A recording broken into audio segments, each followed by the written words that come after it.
Ladies and gentlemen, Anthony Davis has been traded to the Washington Wizards. I mean, I don't know if this is a good thing or a bad thing right now because they got Trae Young, they got a lot of pieces, but this is crazy because they got back Chris Middleton. I mean, let me read you this trade right here. We got breaking news: the 10-time All-Star has been traded for Jaden Hardy, not bad.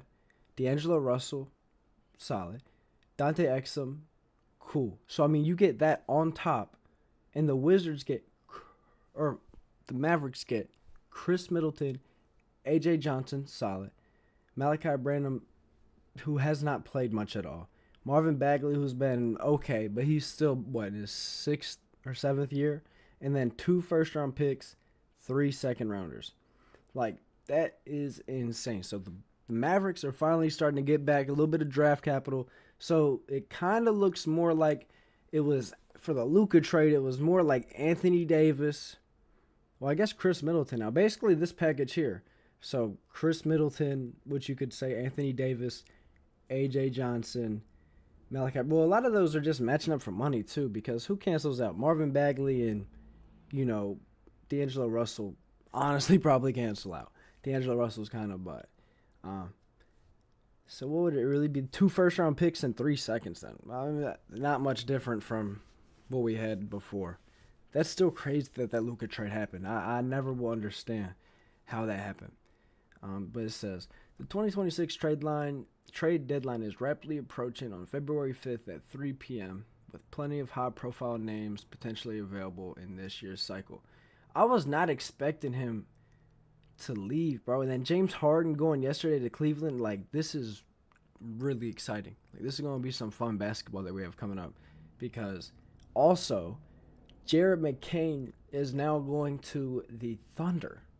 Like that is exactly what I didn't expect to happen this trade line because that's a really big move because Jared McCain, I mean, like he was balling his rookie year. Now he's been down a little bit this year. I think he's only been averaging about 6 points, but you gave up, I think, what, a first-rounder and 3 second-round picks. The Rockets pick this year, which the Rockets aren't going to be terrible. Like, this is not going to be, like, some great first-round pick, but this is a good draft class. So this is a pick that you would want. But if Jared McCain turns into, like, a 25-point-per-game scorer, bro, and just becomes, like, a bucket, that's just going to be crazy. I mean, honestly, because I think it's going to happen too, because it's not like they're just trying to make bad moves. You know, OKC is smart. So I kind of trust more now that Jared McCain's going to be a bucket if OKC's giving up all that draft capital. And it's really not even a lot because they have so many picks. They still have the most picks out of any team for the future and their future assets. And they just got rid of a good bit, 4 picks right there. And they're still in first probably by a wide margin. So, I mean, who knows where they're really going to go with this from now. But, I mean, Jared McCain is a great player, and he's going to get a lot more time. Because, look, he's also only been playing 16 minutes a game. So, it's per 36. I mean, not saying we always just go to that. But he'd be averaging at least 13, 4, and 13 and 4, yeah. And it'd probably be more because he'd probably get more threes up in that time if he's actually on the court. It says he just averaged 6.6 points across 37 games while shooting 37.8% from the three, which has dropped from 46% last season to 38.5% this year, which still isn't bad. And he's obviously been in a slump, and the Sixers have been changing a lot too, especially like with Paul George when he was coming out, he just got booted for 25 games, but there's been a lot of fluency in the roster. And Jared McCain's been dealing with injuries of his own, I'm pretty sure. But it says McCain took over in the 6-game span. McCain averaged 25, 4, and 2 per game while shooting 44% from deep. In the process, he turned in 27, 29, and 34-point performances. Even after Maxey returned to the lineup, McCain still registered another 30-piece. That outing against the Brooklyn Nets gave McCain his 7th straight 20-plus point game, which is pretty crazy because, I mean, that was for his rookie year. So, I mean, and then, yeah, he had his knee injury, so I'm not tripping there. So, I mean, this is going to be really, really impressive to see if they're able to to capitalize off of this. Um, what else is there we could talk about now since we're here? It says let's go look at who won the trade. We'll see. This is a post from here just a few minutes ago, or about 30 minutes ago. It says, in a stunning turn of events, the Dallas Mavericks are not only succeeded in the Anthony Davis trade to the Washington Wizards, nonetheless, but they even managed to get assets in return. It says the deal as follows. I've already read it, but here it is again for anyone. And again, bro, they got so much depth. They really did. Like, I can't believe they were able to flip that much. And they able to, because his injuries have been that bad.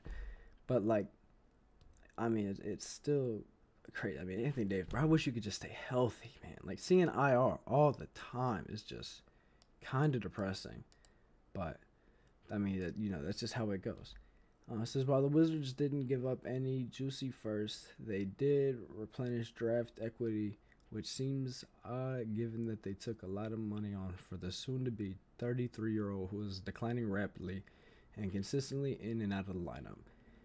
I think this is probably going to be looking to be a build for the next few years. I don't think this is just going to be something that explodes like next year, but because AD is not going to be the guy that takes you there. Like, this is not going to happen. Like, I love Anthony Davis and what he's been able to do, but there's no way that that's going to be the game changer.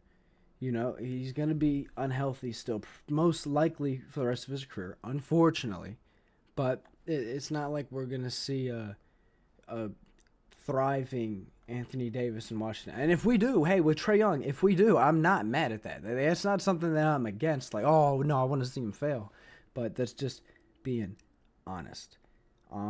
Mavericks getting an A+ or an A on this trade, I would agree, but I mean, because their team right now has been pretty good. So I mean, you are flipping an IR man, basically, and D'Angelo Russell, who you've been wanting to get rid of because he's been pretty trash, and Dante Exum, who was kind of one-dimensional, for someone who will be able to give you minutes now. And Chris Middleton, I don't know exactly, will he be put right into the starting lineup? Let's just take a look at the depth chart. See. So AJ Johnson is day-to-day. Chris Middleton, it looks like he'll be coming off the bench, which I feel like Najee Marshall would move back, but Chris Middleton's day-to-day right now anyway. But he's only been averaging 10, 3, and 3. But he's obviously capable of much more. Throughout his career, he's done much more. So it's not like this is something that, it's always going to be this low, which I see to be very unlikely. Give me 1 second.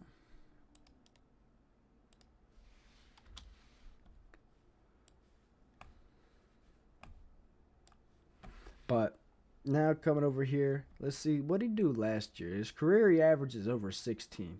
So if we go look at his season last year, he had still finished with 10. He had 12. He was all the way up to 15, all the way back at 2023, 2024.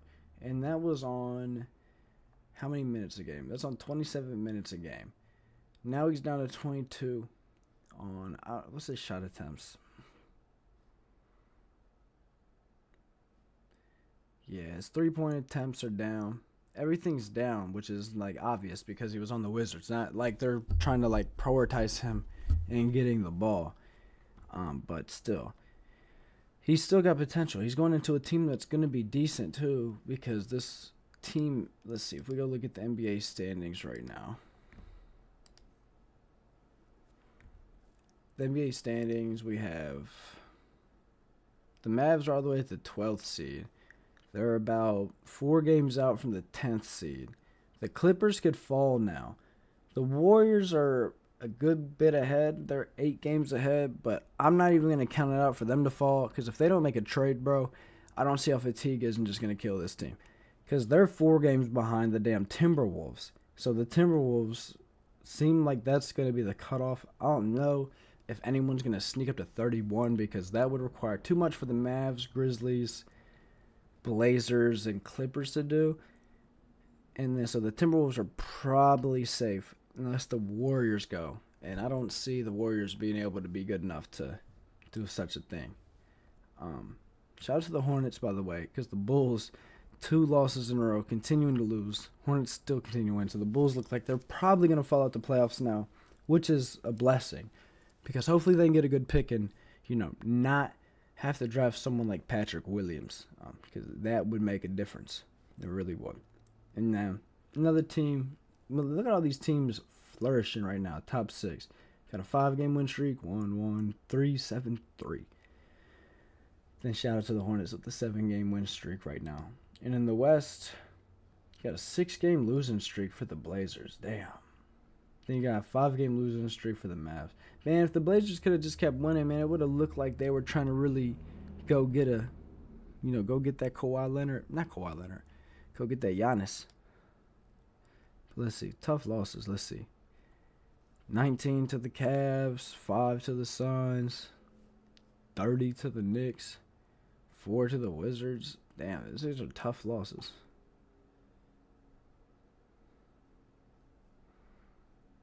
They be getting kind of fucked up when they lose. But, well, it seems like we have not had anyone to join. So, I'm going to leave it here then. That was my initial reaction. And, well, I hope y'all have a great day. And I don't know. Y'all have a great afternoon. I'll see you on the next one, man.